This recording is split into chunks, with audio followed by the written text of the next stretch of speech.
Welcome back to the Taiwan Outlook. I'm your host, Ray Guo. We will continue our conversation with Mr. Jim Sung, who is the president of HiAChieve Digital Technology here in Taipei, Taiwan. Jim, I'm going to ask you that with all your experiences and the years that you spent in the Bay Area and Silicon Valley in particular, have you ever thought about starting your own business? Because you mentioned that a number of your former classmates went on to start their own business and became very successful. Did that thought always being in the back of your mind as you were working at different prominent international companies as well as domestic ones? Yes, indeed. Yeah. I mean, that's. I think that spirit has been with me all the time. Yeah. But unfortunately, in Silicon Valley, the timing I was there is not so good. It's actually internet. Exactly. It's an internet bubble just burst. Okay. But I got to learn a lot of hard lessons. Yes. Indeed. Yes. Yeah. I saw many companies actually fell down, and we got to discuss why they really came up so fast, but go down so fast too. Exactly. Then it actually helped me rethink what is the good business, what is the long-lasting business model. Technology itself is not the key reason that people will pay for a new product or services. Yes. But you have to really solve problems or serve people's need. So that thinking actually goes with me for many years. Yeah. And after a few different career changes, I'm glad that I finally had the chance to.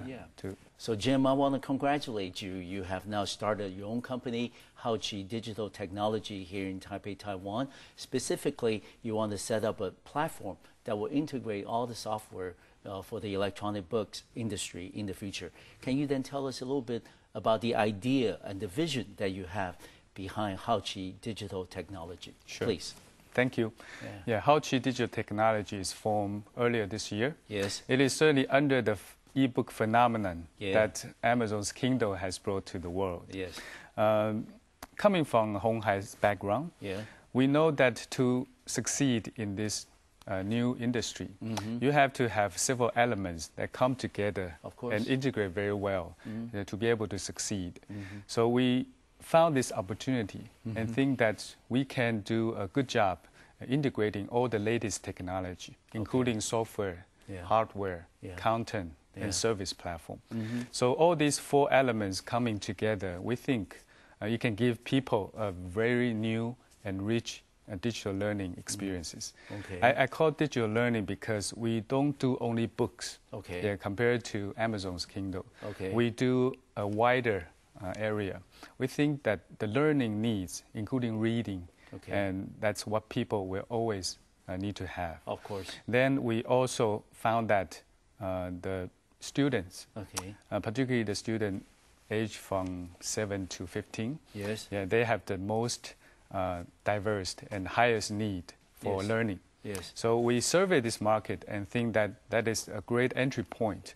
So we use the latest technology from ebook, the concept from ebook, and form a business model that to serve this segment, particularly on the learning needs. That's how HiAChieve is formed and came about. But Jim, like you said, this is a new area of a lot of technological concentration. Yes. And certainly there's a lot of competition as well. And how would you position HiAChieve, differentiate HiAChieve from other competitors that you may have? Exactly. Exactly. Very interesting. Particularly in Taiwan, there are a lot of different vendors or players coming from different segments. They used to not coming together or work together, but now they all have great interest to this industry. For example, the hardware vendor. You thought about ebook, you may think of a device itself. Because we now have a better technology or alternative technology called e-ink or digital ink technology. That happens to be held by the Taiwanese companies. And also the supply chain for making an e-book kind of device. So a lot of vendors from Taiwan, the hardware vendors, are eager to enter this market and hope to lead to the work. E-ink is one of the digital ink technology, but there are different kinds. So the purpose is to simulate the ink type of display on an electronic device. Oh, okay. So that people, when they read it, they will not feel sore.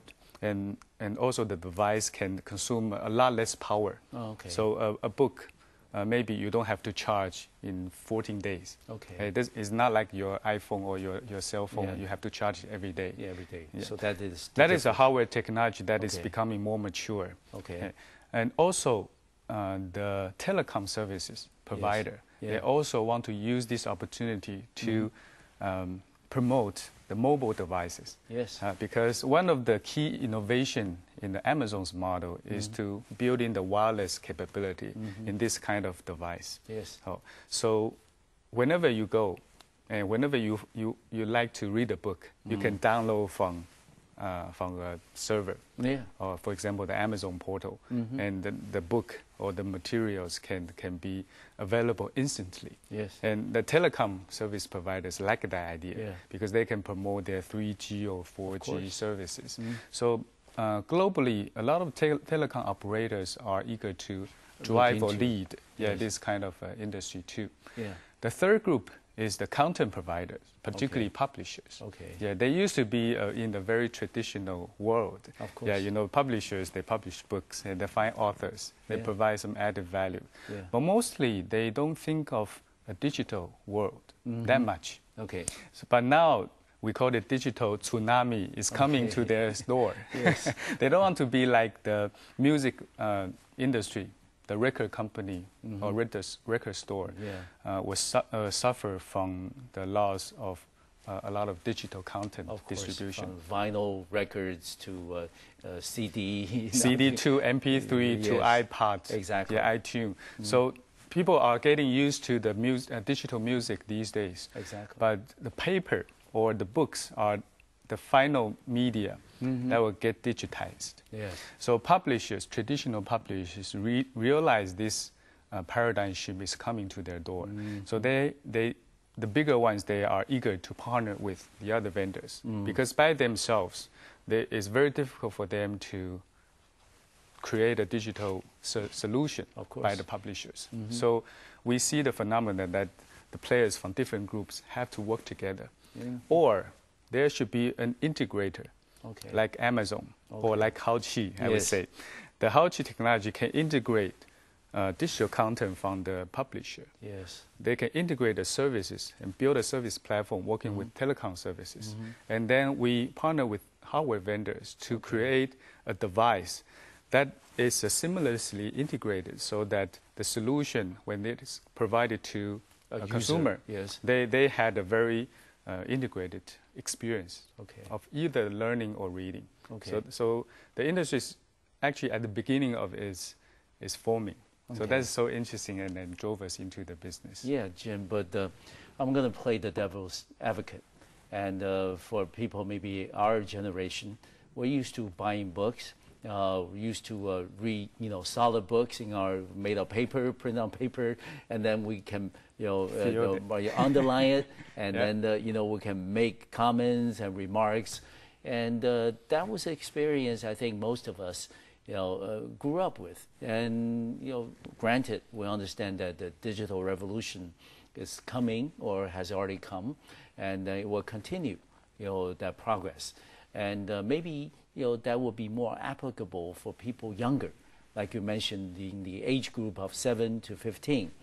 Maybe that's the target audience that's more open-minded about digital and that being electronic books. Yeah.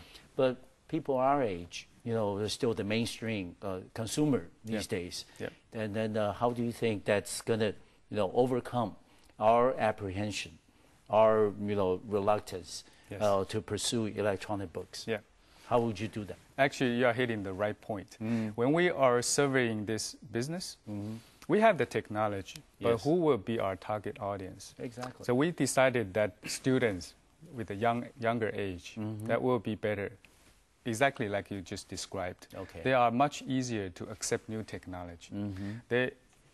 These days, young people don't read newspapers. No. Don't mean they don't like information. They read it from the net, from the internet. From the They are very used to the electronic devices, PSP, phone, iPad. Those segments will be the one that we think they not only have needs, but also easy to adopt. But like you said, I think for the adults who would like to read, eventually, when the technology is so prevailing and the cost goes very low, and the content gets very convenient, people will start to move to that direction. But I think it will take time. Some people think it will never happen, but I think it will happen in maybe 5 to 10 years for the entire population to get used to it. But for the young people, I think it's much faster. Yeah. That's why we chose this segment to go in. Yeah, as the first targeted audience. Right. And another reason. Yeah, please. Another reason is for learning needs. Okay. Yeah, we talk about e-book, but also we talk about e-school bag. Yes. So countries all over the world like to use the technology to alleviate students' burden. You know that our young kids, they have a very heavy school bag. Yes. And if we use right technology, they will replace a lot of books they can use. So I think that would be a great business, but also good to the young people as well. For the younger generations. We're going to take another short break on the Taiwan Outlook, and we'll continue this conversation with Mr. Jim Sung, the president of HiAChieve Digital Technology here in Taiwan. We'll be back in 3 minutes.